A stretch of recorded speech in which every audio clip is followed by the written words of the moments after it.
First and foremost, this is probably going to be the most important video that you watch on my page if you're going to watch anything.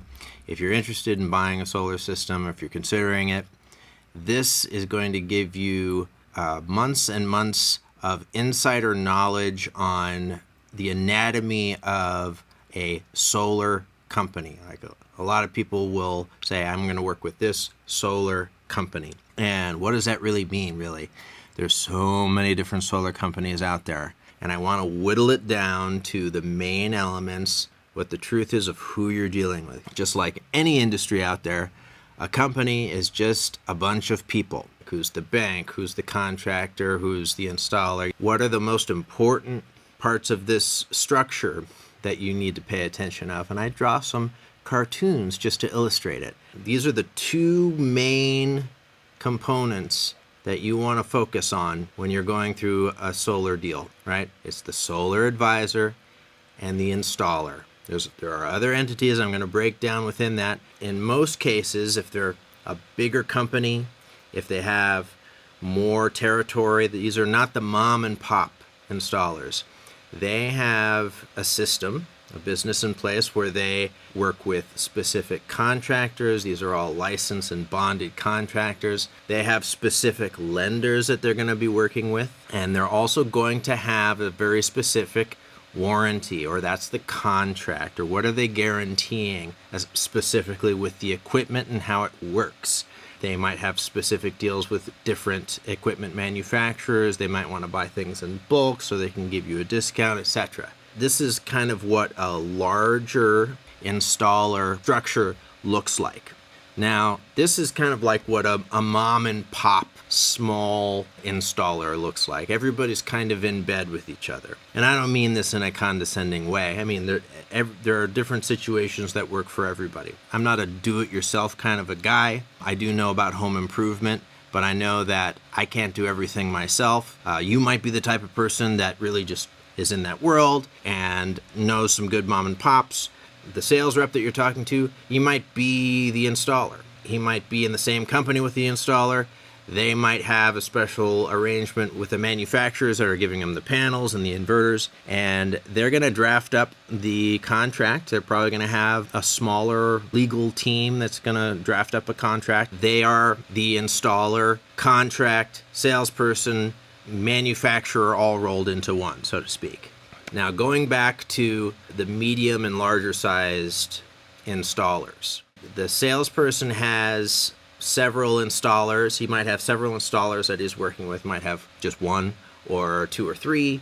When he's in the middle of talking to you and assessing your house and what he can do for you, he's going to be thinking about which contractor am I going to match this person with. And among that, he also has direct access to the lenders and the banks that he could match you with. Now, he really has, this is why I'm saying you really need to look at the guy that's sitting in front of you. He is the architect of the whole thing. He is really the first line of defense. So you have to think about, who is this person? Do I trust this person? Do I like working with this person? It's so important. Now, if you are maybe a family or an individual that has taxable income, that advisor should be offering you some kind of a cash deal or a loan to own the system. Those are going to be the best terms for somebody who has taxable income. You're going to get rebates from the government. You're going to get a lot of incentive for owning the system. If he doesn't offer that to you and you know you like a power purchase agreement, you can always ask for it. Most sales advisors or solar advisors, they have loan and PPA options and purchased options available. But if you have taxable income, he should be offering you that first. If you have non-taxable income, your options are cash, if you've got some cash in reserve to buy the system outright, or a lease or a power purchase agreement. Like anything else, like if you lease a car rather than buy the car, ultimately you're going to be putting extra money into it. Higher of a monthly expense, but it's a wonderful option. If you don't have taxable income, if you're retired, a lease or a power purchase agreement will probably still be less than what you're paying for your monthly utility bill in most cases. Now, going back to the salesperson in front of you, what he's really thinking about is when he's giving you a price, right? And everybody's thinking about, okay, what's the price? How much does this ultimately cost me, right? It's important. Two things that he's thinking about is how much do I owe to the installer? What's my red line? That's what they call it. He's thinking about how much is going to go to my commission, right? Every salesperson wants to make a commission. Let's look at a couple of scenarios on that. So there are a lot of companies out there right now that are purely sales organizations or sales and marketing organizations. They have really large fleets, and a lot of them look like multi-level marketing companies. Those get misnamed as pyramid schemes.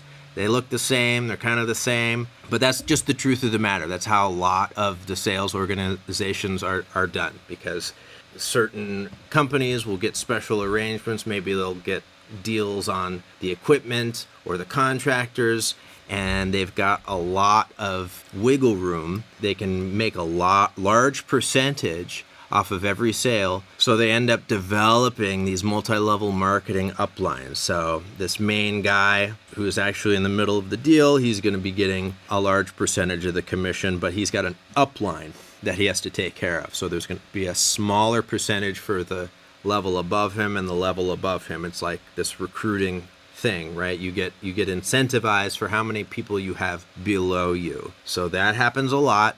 Also, they might have to pay out for a referral, a referred customer. Again, I'm not bad-mouthing the situation. I'm not condemning the way this is. This is just the way the world works. I say all the time, just go solar. You know, if it's going to save you money, everything like that. If you're in the situation, I just want you to know. Not with the mom and pops. If you're with a small mom and pop, it might be a little bit different. But again, I want to talk about the difference here. Now, it's like the Wild West. When I'm talking about whether a mom and pop salesperson comes in, or they're a medium or a large company, it's the Wild West. They can do whatever they are going to do. They have ways of manipulating the price, and they're going to show you a price. And there's not a lot you can usually do to change that. What I would recommend to you, these are wonderful sentences to commit to memory if you're going to go into the situation. I want to save X dollars a month. I want to save a certain percentage a month off of my bill, and I want 100% offset. The 100% offset refers to your production. You want your solar system to produce as much energy or as much electricity that you typically use, right? You don't want two bills. That stinks. If you're paying the utility bill and you're paying for your solar system loan, if you're doing that, or a lease, it doesn't matter. Just have a figure in your mind. My energy bill is hurting me. I remember having this kind of a bill. It was at this level. That felt reasonable to me. Say that. You know, give that number, like throw that number out there. It's like, gosh, it's now $200 a month. I remember when it was, $150 a month, that was nice. If you say, cut my bill in half, that's aggressive. And if that's the kind of negotiator you are, that's great. But be upfront before he gives you his numbers. I know in most situations, like you don't want to give a number, but just ask for that, because there's so many different things that he can do on his end to give you what he wants. If he's honest and he's straightforward, in some cases, he just won't be able to meet that, but he's going to get as close as he possibly can get to that number. There's a lot of wiggle room in what that sales representative can do in a lot of different cases. It depends on his installer, and it really depends on the situation that he's coming from.